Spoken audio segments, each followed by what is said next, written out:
Welcome to the Veteran Entrepreneur Masterclass with Brett Henderson, founder of Strategic Wealth Endeavor. We've created a community of veteran entrepreneurs just like you who are ready to help you succeed. Our podcast provides expert advice and resources so you can overcome any obstacle in your way. With the help of Brett and veteran guest experts, you can build a battle-ready business mindset to take your company to the next level.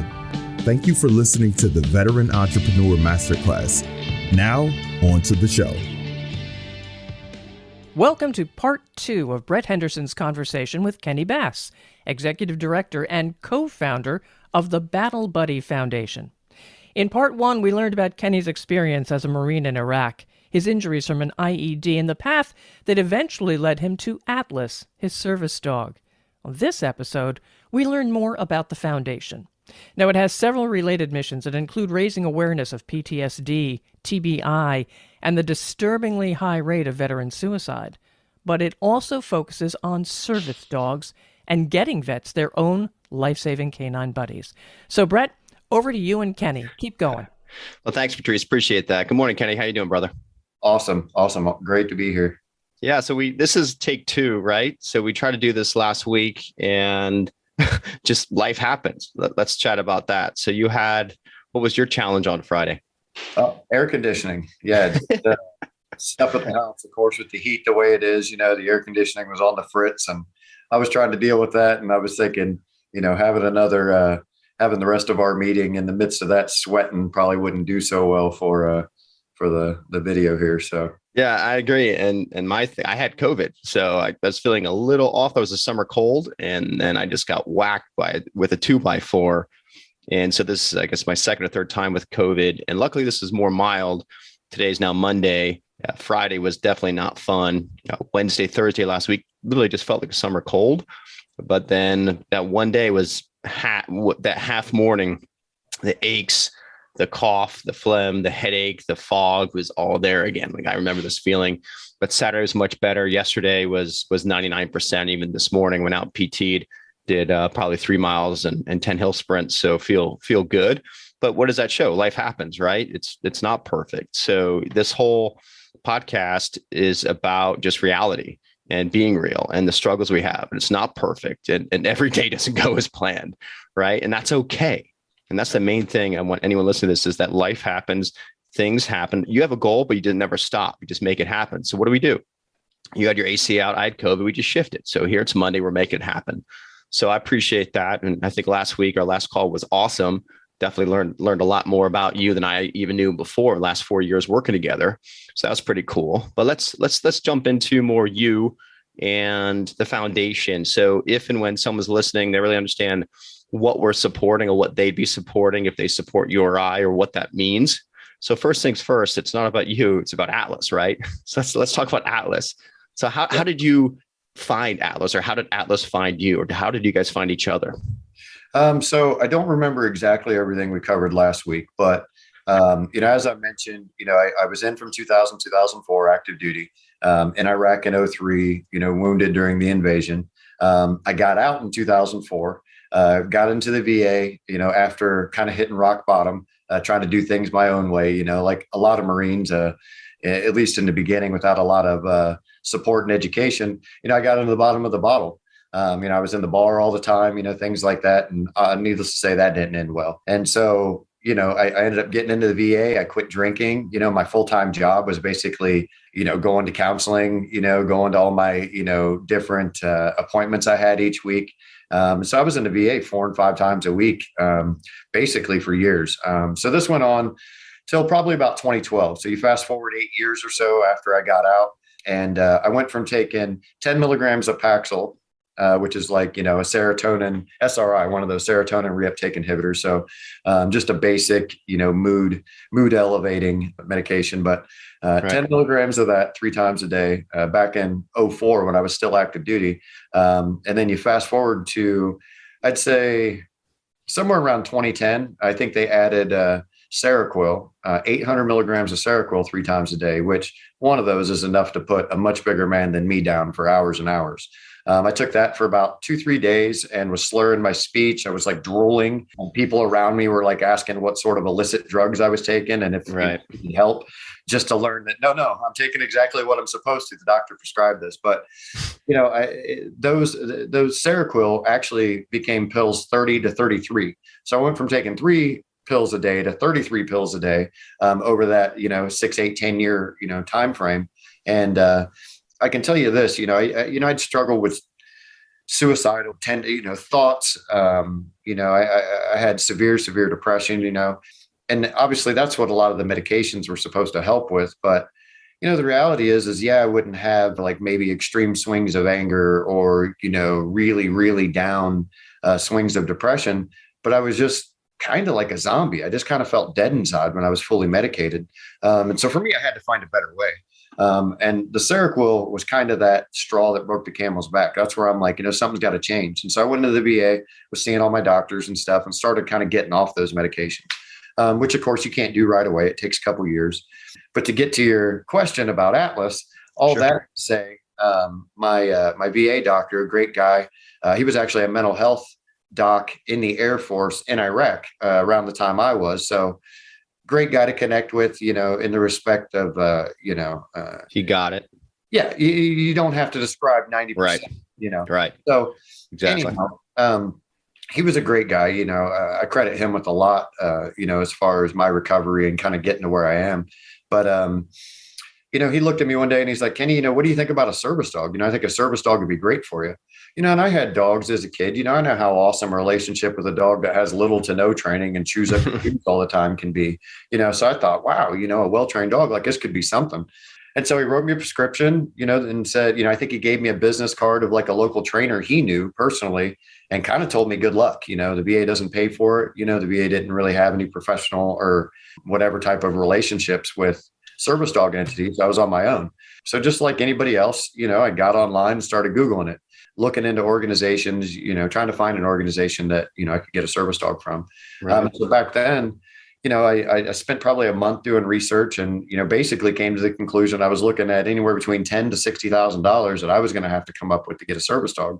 At the time I was on disability, through the VA, 100% disabled, Social Security and stuff, 2 kids, and a wife, and all that. And it was one of those where I'm like 10, 60,000. Yeah, I can't afford that. Like maybe a service dog isn't for me. So lucky for me, I had a younger brother who was pretty computer savvy.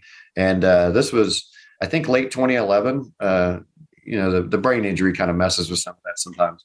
So I'm not totally sure, but he created one of those Indiegogo campaigns. It was before everybody was doing GoFundMe for kind of everything. And I think we raised like $3,500. We didn't know any better. We just launched it, and people found out about it while it was live. But I think we raised like $3,500 or something like that. I was awesome.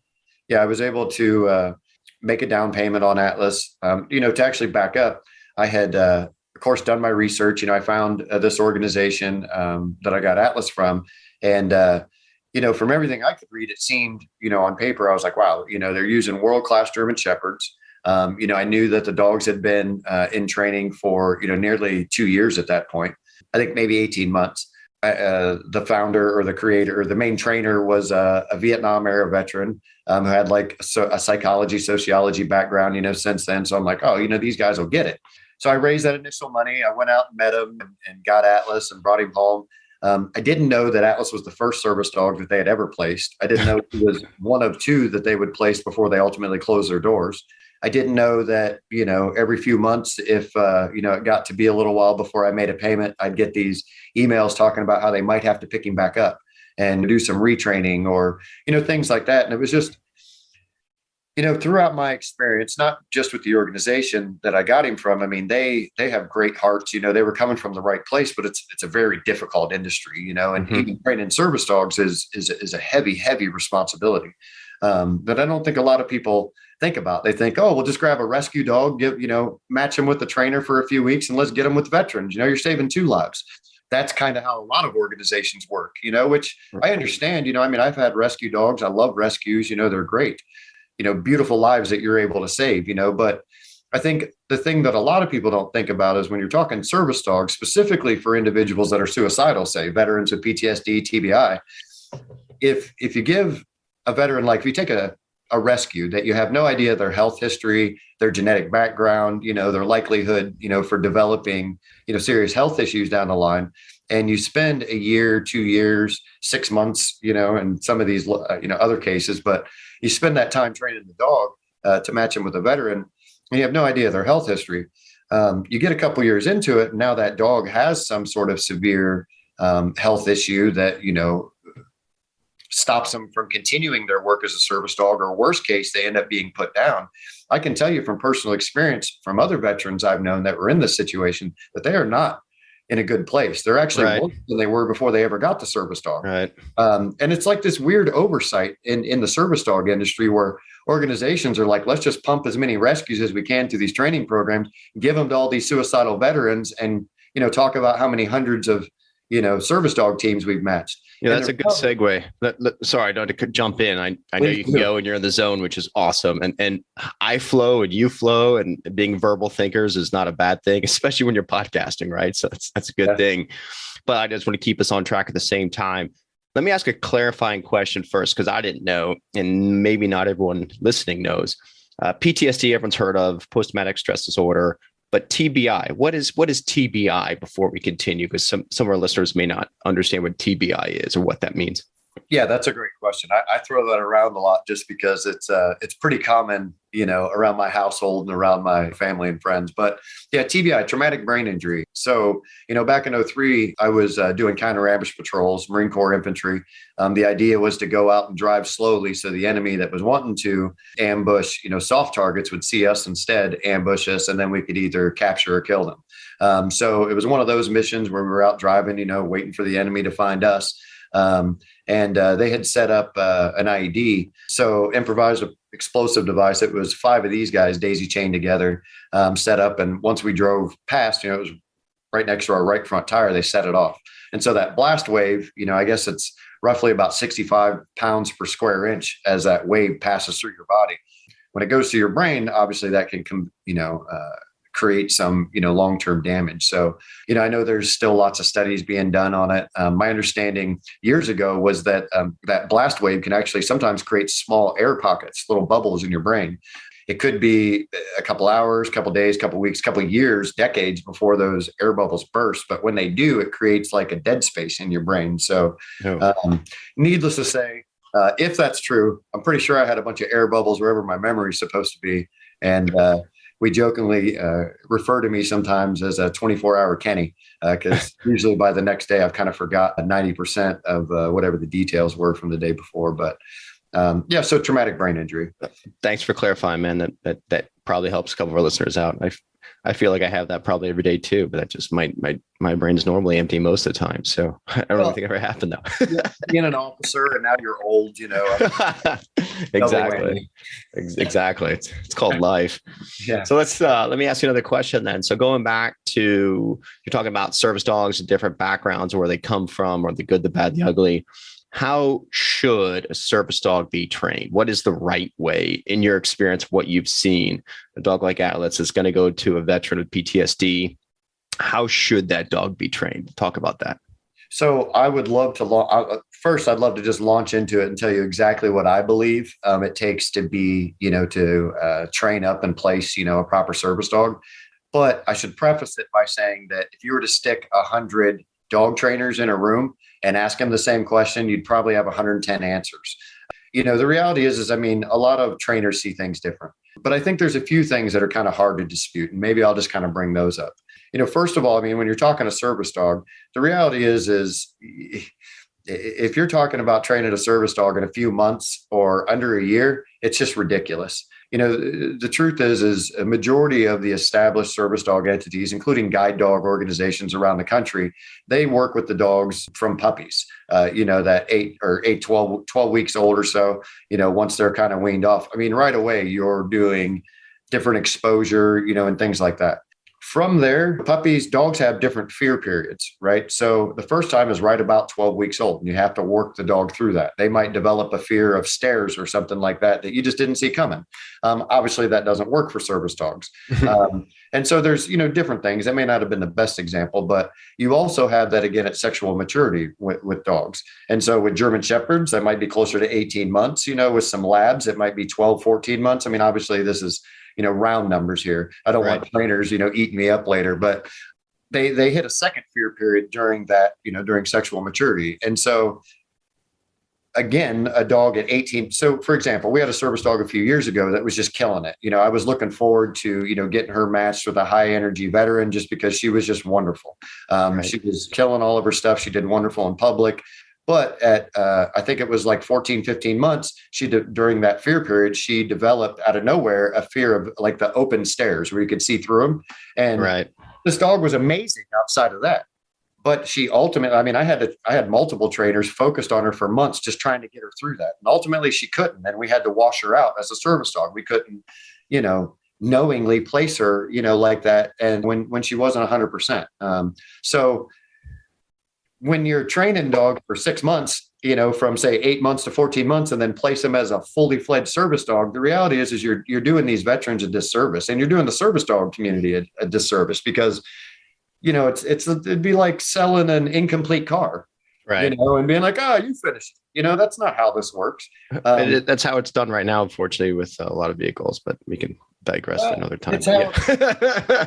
That's how a lot of it's done in the service dog community. I mean, you've got a lot of entities that are like, the funny thing is let me continue. So sure, where they'll take in, they match a partially trained dog with the veteran, and they're like, well, hey, the veteran's going to continue the training, that'll give the veteran some self-esteem and all that.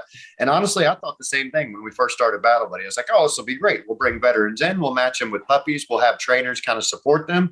But then the veteran in the end is going to be able to be proud and be like, I did that, and they're going to have this new mission, this new purpose. And honestly, that sounds great on paper. But you quickly realize that individuals, veterans specifically, because obviously that's what we work with, that are so disabled that they need a service dog to live day-to-day life, probably don't have the capacity to train a service animal. Even the fact that we think just anybody can train a dog to be a service animal, like that's a very difficult job, training service dogs, and I mean, it's a very skilled thing. So, it's one of those where it's kind of like you've got a lot of organizations out there that were founded by people with incredible intentions, but little to no knowledge about either one, what it's like to be a veteran, or two, what it's like to be a veteran going through the process of obtaining a service dog. So, I don't want to kind of harp too much on what's wrong with the community. I hate being negative. It never really gets you anywhere. Right. So to kind of transition, those are a lot of like hard lessons I learned, through my experience of obtaining a service dog. And then, the follow-up of saying, hey, we're going to start an organization that's doing it right. And then everything I kind of learned on the way of that journey.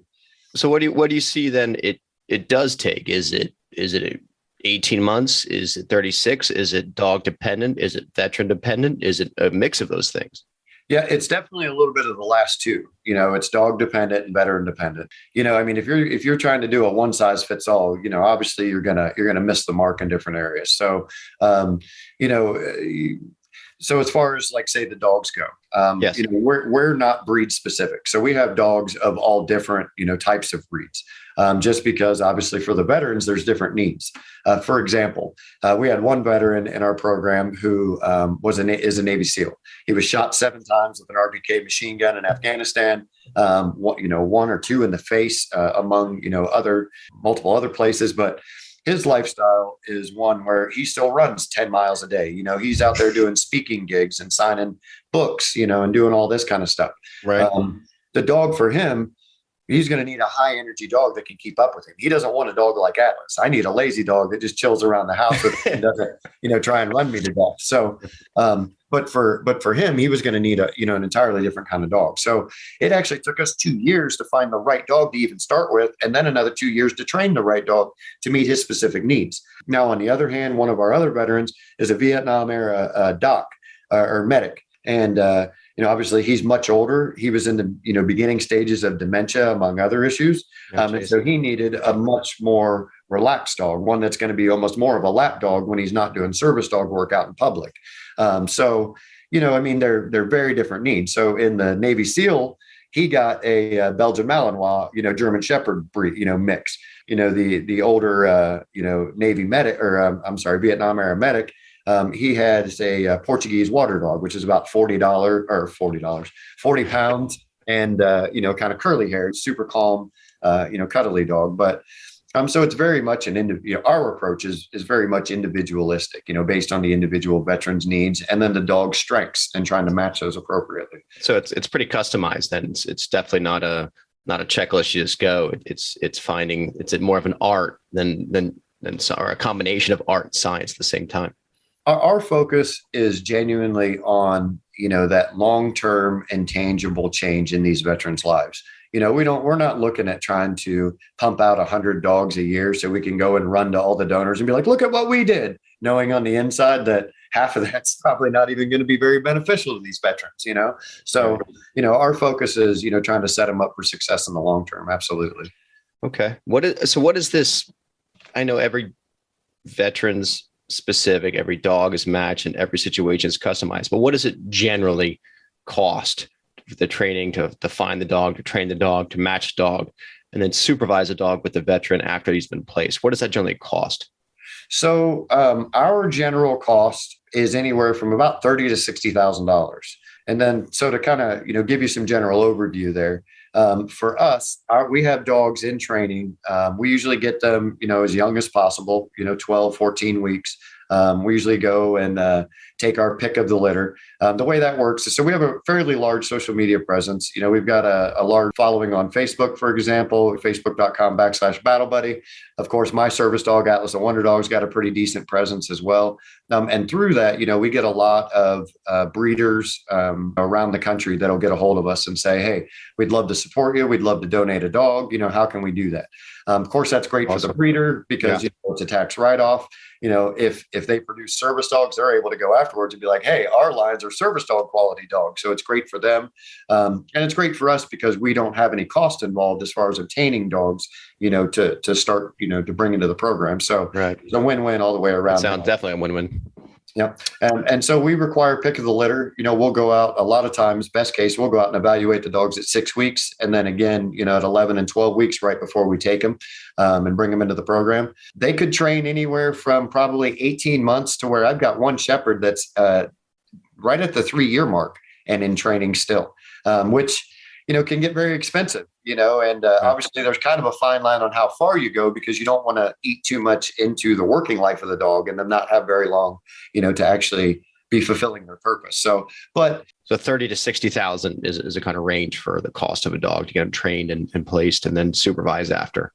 Yeah. So that's even something else that definitely sets us apart a little bit is, we have a lifelong commitment with the veteran and service dog team. So, the whole idea, the one thing I didn't understand is when you join the military, the idea is, hey, if you go over and you serve and you're injured, when you come home, we'll take care of you. And that's where the VA and, a lot of those things step in. I couldn't understand for the life of me how they were willing to give me thousands of dollars worth of pills every year, but not cover this whole service dog thing, right. Get me clean off all those medications and get me out there living life again in a much more healthy kind of, balanced manner. But, so, when we started the Battle Buddy Foundation, it was one of those ideas to where there can't be major impact, major costs. Like that was a big concern for me. Like, can I even afford a service dog, let alone if I get one, can I, afford the upkeep and everything that goes along with it? So, at the Battle Buddy Foundation, that is one thing that, we definitively cover. I mean, everything from, the service dog equipment, whether it's special leashes or vests, things like that, to even after they're placed, sometimes the dogs are going to need retraining, to keep them crisp and sharp, and doing their job properly. So maybe there's travel involved, and of course that can get expensive with gas prices or hotel fees, things like that. So that's something that, we always cover. Ideally, we'll even send the trainer to wherever the veteran is. So now the veteran's not training with their dog in a strange Kroger. They're doing it at the Kroger they go to all the time, Right. So, even whether it's vet bills, there's a few veterans in the program where we provide dog food each month. So, yeah, I mean, it's one of those where it can add up. But, when you're talking about not just changing a veteran's life, ideally saving their lives, obviously if we're talking, vets that are thinking about suicide and things like that. But, I think one of my favorite things about it is, for me, I think one of the hardest things when I was struggling was knowing that my kids are there. I've got my kids, and, I hated the fact that that wasn't the catalyst for me to, find this positive change. It did take, bringing Atlas into my life and finding kind of a new mission through Battle Buddy. But, the beauty of what we're talking about with these service dogs is we're not just taking vets and sending them away for a weekend. Like, hey, here's a great weekend away, enjoy it with the family. We cover it for you. But then the vet goes home, and that next week, they're still behind on bills. They've still got the same issues that they had before. We're talking about creating some real change in their lives for the long term. And the beauty of it is when you affect that veteran in a positive way like that, it's not just me that, benefits, it's my children, so you're talking generational change. I mean, if you look at the path I was on, where I was suicidal, I was severely depressed for years, I'd have been, to be honest, I'd be surprised if I didn't have, Atlas, if I had never found him, and had that big change in my life, I don't know that I would have survived all this. I'd likely would have became one of the 22 a day, that take their own lives. And so I'm glad to hear, man. I'm glad to hear. So with that, putting things in perspective, how many dogs are you guys actually able, or how many veterans are you actually able to help on an annual basis? Is it 2? Is it 200? What's a number so someone can get an idea of really where you guys are and how much help you can provide at this stage with the size of your organization? So I think at our peak, we had somewhere between 15 and 18 dogs in training at any given time.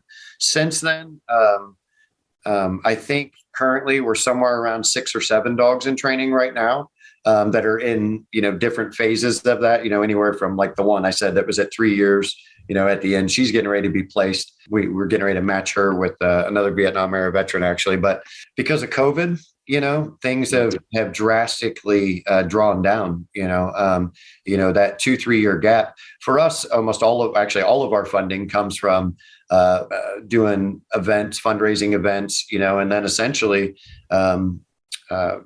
donations, from private individuals or, different companies and things like that. But so not being able to do a lot of those public events and things like that, we've had, much less financial support, the last couple of years. So it's good that, things are opening back up. Obviously being on here with you is a wonderful way to kind of get the word out there and, spread the message of what we're doing, and ideally gain some more, financial support moving forward. So you can up those numbers. And with that, I think you shared some amazing news. Are you allowed to talk about that news here possibly? When will this podcast be live? In a couple weeks. So before the fall. So July or August.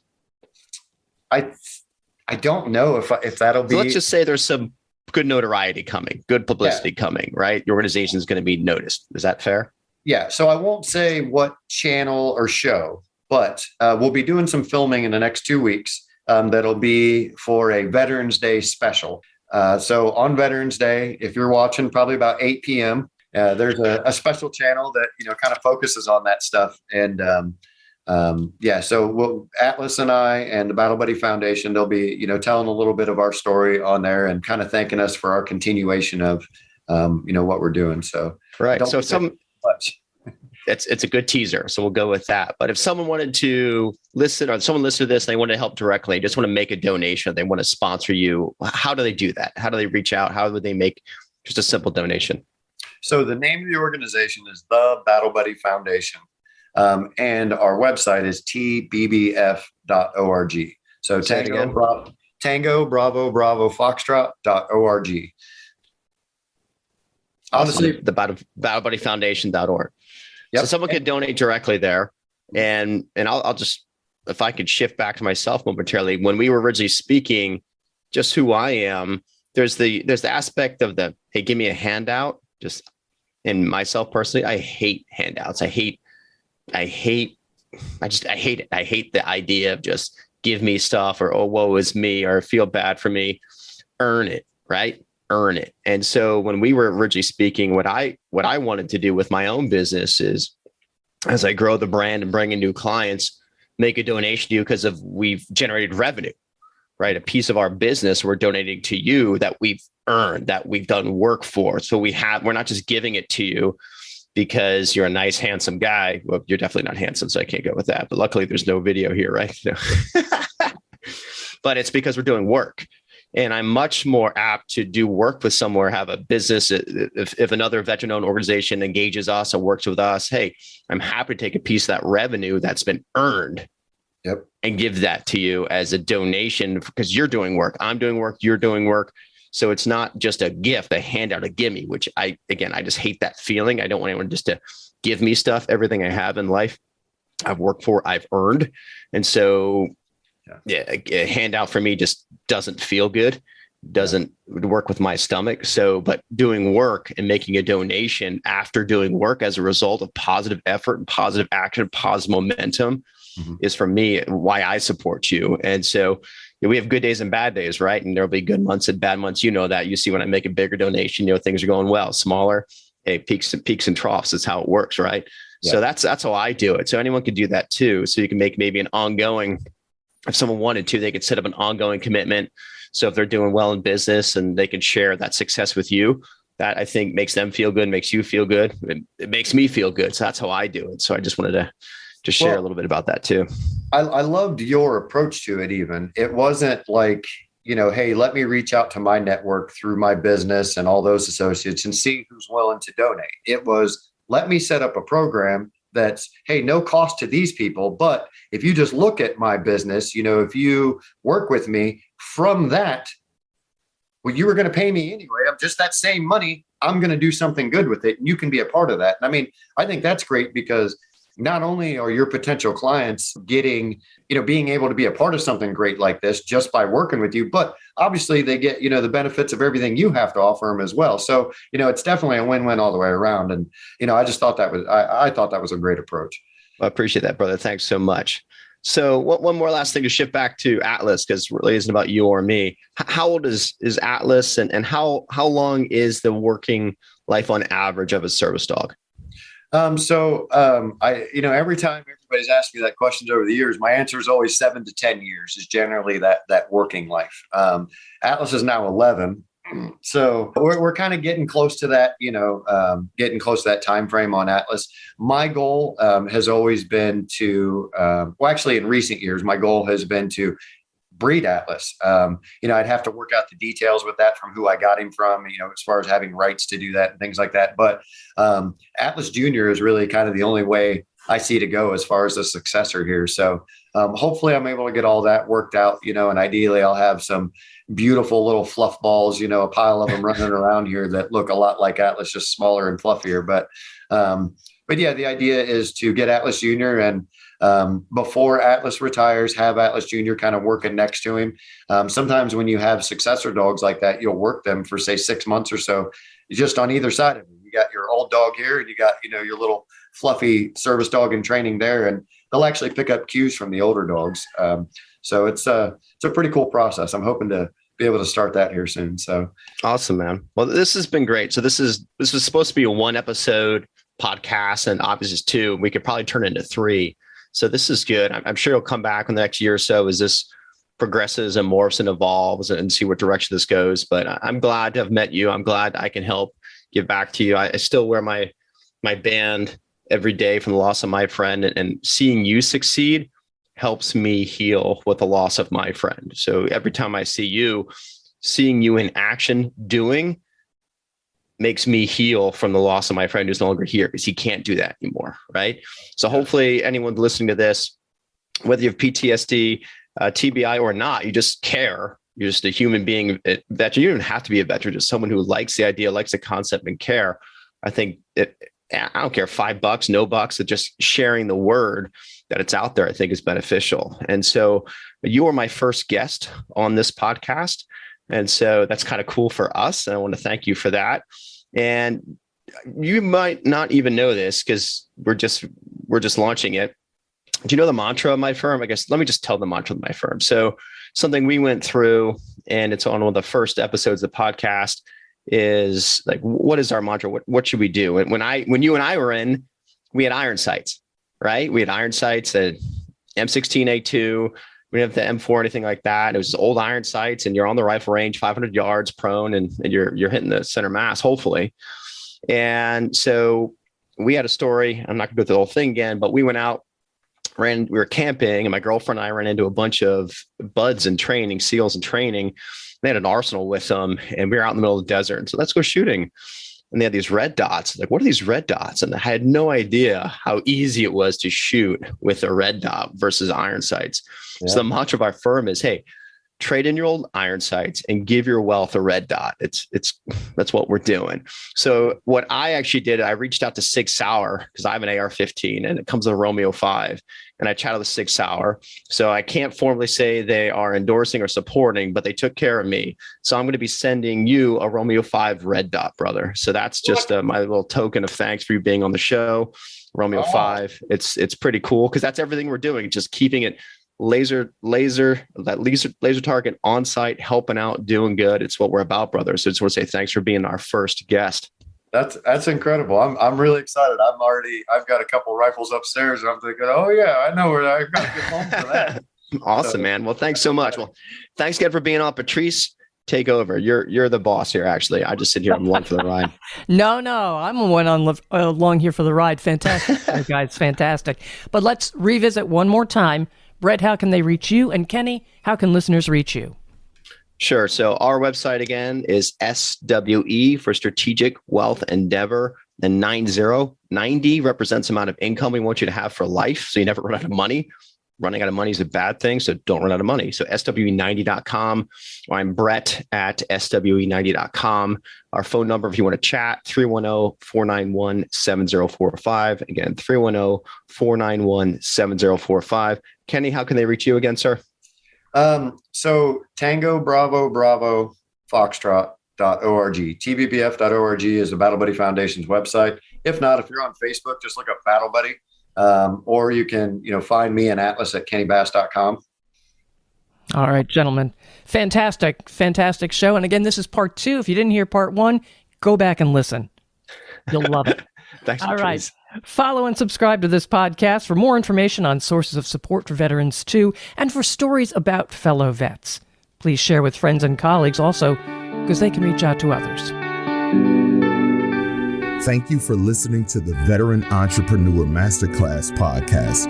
Don't forget to click the follow button to become notified when new episodes become available. Securities offered through IFP Securities LLC, DBA Independent Financial Partners, IFP, member FINRA, and SIPC. Investment advice offered through IFP Investors LLC, DBA Independent Financial Partners, IFP, a registered investment advisor. IFP and Strategic Wealth Endeavor INC are not affiliated. The views expressed are that of the host and are for informational purposes only, and in no event should be construed as an offer to buy or sell securities. Opinions expressed are subject to change without notice and do not take into account the particular investment objectives, financial situation, or needs of individual investors. Neither IFP Investors LLC, IFP Securities LLC, DBA Independent Financial Partners, IFP, nor their affiliates offer tax or legal advice. Interested parties are strongly encouraged to seek advice from qualified tax and or legal experts regarding the best options for your particular circumstances. The information given herein is taken from sources that IFP Advisors LLC, DBA Independent Financial Partners.